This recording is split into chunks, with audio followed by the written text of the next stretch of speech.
Magandang araw po sa ating lahat mga kaprobinsya. Isa naman pong mapagpalang araw sa ating lahat dahil binagyan naman po tayo ng isang araw na buhay ng ating Panginoon na dapat natin ipagpasalamat. Sa ngayon mga kaprobinsya, tayo po ay mag-harvest ng gabi. Patutuyuin po natin yun mga kaprobinsya. Tapos gagataan natin. Ito po yung dito sa amin, yung specialty din, yung laing dito sa Bicol. Isa po yan sa nakilala dito sa aming Bicol region. So yung pinangat, isa pa yun mga kaprobinsya. Yun po ay laing. So ngayon mag-harvest tayo. Kanina naumpisan ko na. Ayun mga kaprobinsya. So ito lang naman yung pag-harvestan natin. Ayan. Ito kasi punong-puno ito mga kaprobinsya dati na laing. Nga lang po mga kaprobinsya. Dahil sa ating mga alagang pato, yun, kinakain nila mga kaprobinsya na halos maubos na. Pero kung ako lang din naman mag-isa mga kaprobinsya, sobra-sobra na to. Ayan po yung mga laing mga kaprobinsya. Ayan po yung mga laing. Ayun o. Ayan. Hanggang doon mga kaprobinsya sa mga gilid-gilid. Ayan. Kapag tagulan mga kaprobinsya, lalapad na naman mga yan. Tapos babalik naman sa pagdami. Dahil gumagapang po yan mga kaprobinsya eh. Tapos, ayan o. Ayan mga kaprobinsya. So tara, let's go.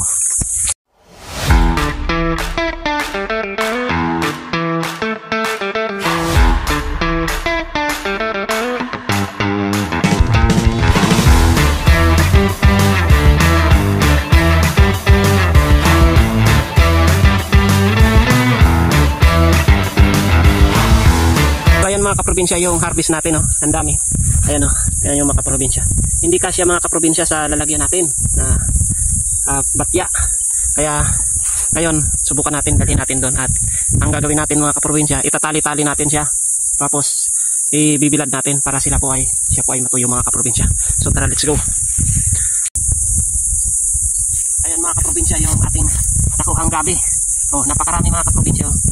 So dadalhin natin to dun sa taas kasi itatali-tali natin para matuyo siya. Tapos ibibitin natin mga kaprobinsya.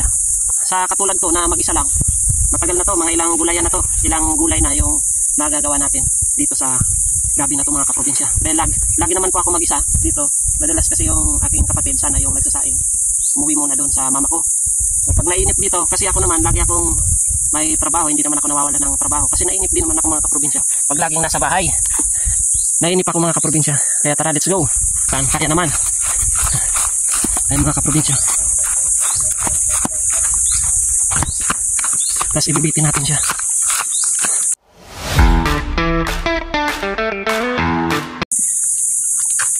Isang harbisan mga kaprobinsya, ang dami.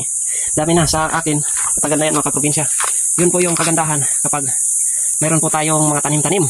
Tapos itong mga kaprobinsya, yung mga buto na iniipon natin. Ito po ay yung namumulaklak, Caballero Dwarf. Nilalagay ko po sa ganyan kasi para tuyo siya lagi. Hindi po masisira yung ating mga buto. Dahil sa pagdating po ng tag-ulan, may tatanim natin. Ito naman yung kanyos.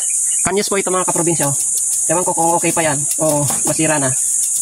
Siguro okay pa naman yan kasi ano siya mga kaprobinsya, nakabitin. Ito naman, mga papaya mga kaprobinsya. Papaya, napakarami. Ito, kalabasa. Ito, sili.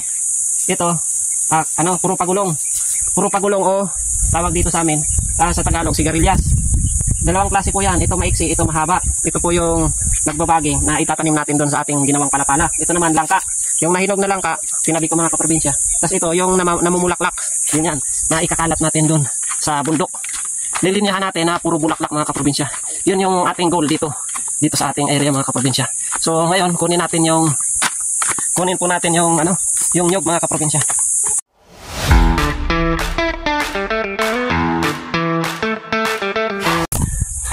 So ayan mga kaprobinsya, yung nyog. Hindi tayo nakadala ng sako mga kaprobinsya. So ayan mga kaprobinsya, puputulin na natin yung mga kahoy na panggatong natin mga kaprobinsya. Dahil wala na tayong stock naman dito sa kusina. At mukhang ulan, good news. At sana nga po lumakas yung ulan dahil yung ating mga tanim na mais ay madiligan. So tara, let's go!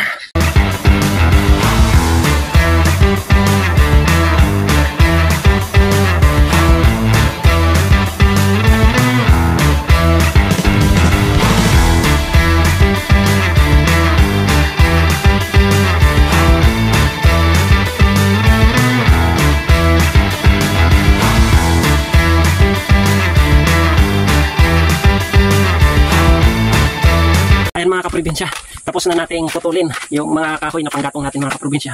So mamaya hakutin pa natin yun mga kaprobinsya. So ito yung ginamit natin na itak. Maikli lang pero ayun o. Ginimpunan kung tawagin to sa amin mga kaprobinsya. Napakatalim. napakatalim. Kaya kailangan natin ng mga gamit na ganito, lalo na nandito tayo sa probinsya, nasa bundok tayo. Ayan mga kaprobinsya, good news kasi umulan mga kaprobinsya. Biglang umulan, malakas din yung ulan mga kaprobinsya. Yung natitira na pagtataniman natin ng pulutan na mais. Baka bukas ko gagawin mga kaprobinsya. So, tuloy pa rin yung ating gawain dito. Medyo nabasa ako kasi pinakain ko yung aking mga alaga, yung pabo sa loob ng kulungan. Tapos yung baboy, yung mga sisiw. Patuloy pa rin po yung ating pagpaparami ng ating mga alaga dito. Yun nga lang po talaga magastos. Yun ang katotohanan talaga, magastos yung ating mga alaga mga kaprobinsya. Yung ating mga manok, i-dispose naman natin kapag medyo may malaki na para mabawasan yung ating pinapakain. Dahil yung ating mais sa ngayon mga kaprobinsya, maliliit pa. Ngayon nga po mga kaprobinsya, magpapabili ako ng abono, complete fertilizer at haluan natin ng urea. Kasi umulan sa mga susunod na araw, sana tuloy-tuloy na at lumambot yung lupa, mag-apply tayo ng abono. Medyo malawakan po yung ating maisan at mag-isa lang din akong gagawin ko yun. Mag-isa lang din po akong gagawa nun. Unti-unti natin mga kaprobinsya, kayang-kaya natin yan. Dahan-dahan lang. Patuloy pa rin yung ating trabaho kahit sa kabila ng may mga na-encounter tayong na makaka-discourage sa atin. Tuloy pa rin mga kaprobinsya yung ating mga plano dito sa ating farm. So ito naman mga kaprobinsya yung gabi, laing na hinarvest ko kanina. Ngayon, ang gagawin natin, itatali ito mga kaprobinsya para patuyuin natin. Tapos masarap pugataan mga kaprobinsya.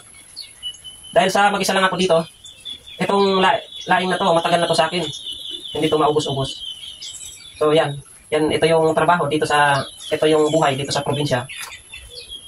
Pag may mga tanim-tanim ka, hindi mo na bibilhin. Libre na mga kaprobinsya, basta masipag ka lang. May lupa ka, magtanim, taniman mo ng taniman. Huwag tayong magsawa magtanim. Tulad ng umulan mga kaprobinsya, yung kalabasa na tanim ko, ayun, nadiligan naman. Yung aking ampalaya, meron pa pala akong gagawin. Yung pagtataniman natin ng sigarilyas na mahaba. Kailangan asikasuhin ko na rin yun. Tuloy-tuloy mga kaprobinsya, sa isang araw, mangunguha tayo ng mga animal manure.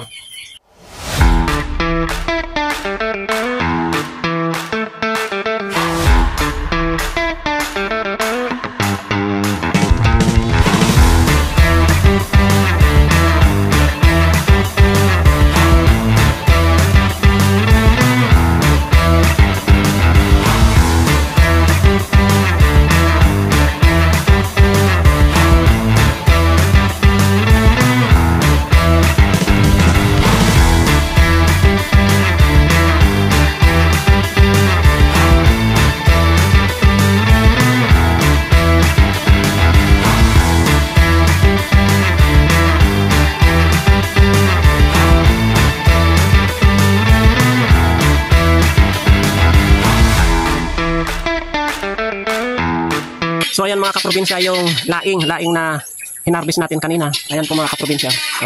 Ang dami. Tapos ito, dalawang tali na mahaba. Ayan mga kaprobinsya. Dito kasi hindi na ulanan. Tapos yung araw sa umaga, naarawan din yan mga kaprobinsya. Kaya sakto na dyan natin ilagay. Kapag siya tuyo na po mga kaprobinsya, ang sarap niyan. Ang sarap na gataan. Ginataan na laing mga kaprobinsya. Tapos lagyan natin ng sili. Meron tayong sili na tanim. Meron tayong nyog, gata. At meron tayong gulay na libre. Yun po yung buhay dito sa probinsya kapag tayo po ay nagsisipag. Kaya patuloy po yung ating pagtatanim dito sa ating area. Ngayon, magpapabili ako ng herbicide naman. Yung area na po na yun, ubusin natin yan. Tataniman natin kung ano-anong gulay mga kaprobinsya ngayong tag-ulan. Kasi nag-uumpisa na pong umulan sa ngayon. So, paano yan mga kaprobinsya? Hanggang dito na lang muna yung aking update sa aking mga gawain. Sana patuloy nyo kaming suportahan ng mga farmers na patuloy na lumalaban sa kabila ng hirap ng buhay. Kami po ay lumalaban ng legal. Laban lang po sa buhay mga kaprobinsya. Kayang-kaya natin yan. So, hanggang dito na lang. God bless. Mag-ingat po tayong lahat. Peace, bye.